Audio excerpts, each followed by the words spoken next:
everyone's flavor of obsessed, everyone's flavor of weird should be natural and authentic to them. I was teaching a negotiations class to about 1,200 people earlier this week, and someone said, how do I do this if I come from a culture that isn't as,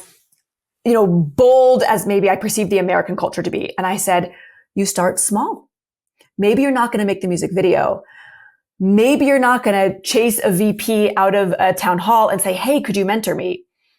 But maybe your flavor of weird and standing out is that you send them a quick little ping afterwards and say, hey, this is what really stood out to me from the meeting. Thank you so much for sharing the context behind the reorg. Or maybe your boss gives you the flying sneakers project and you thoughtfully disagree with them and say, I don't know that flying sneakers is the right direction to go. Maybe it's flying boots. Or maybe you ask to present the project because you know that of the 4 people working on the project, the person who's going to get the lion's share of the credit, even if you did the lion's share of the work, is the person who stands up there in front of the client or in front of the team or in front of the stakeholders and does that 20-minute presentation.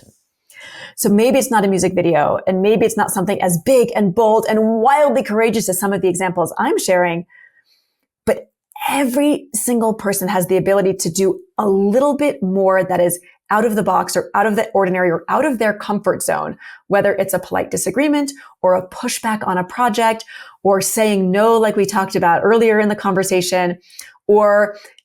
sharing with somebody who's very senior that you admire them and you like their work and that maybe one day you could have a 15-minute coffee chat together. So whatever your flavor of bold feels reasonable right now, dial it up by just 3%, push yourself just a little bit, not by 93%, but by 3%, and think about what weird action can you take that's authentically you, that allows you to stand out. What can you do that's slightly more obsessed tomorrow than it was today, which is working just a little bit extra on the right stuff, not on the time wasters, but on the right stuff that matters for you, your business, or your career.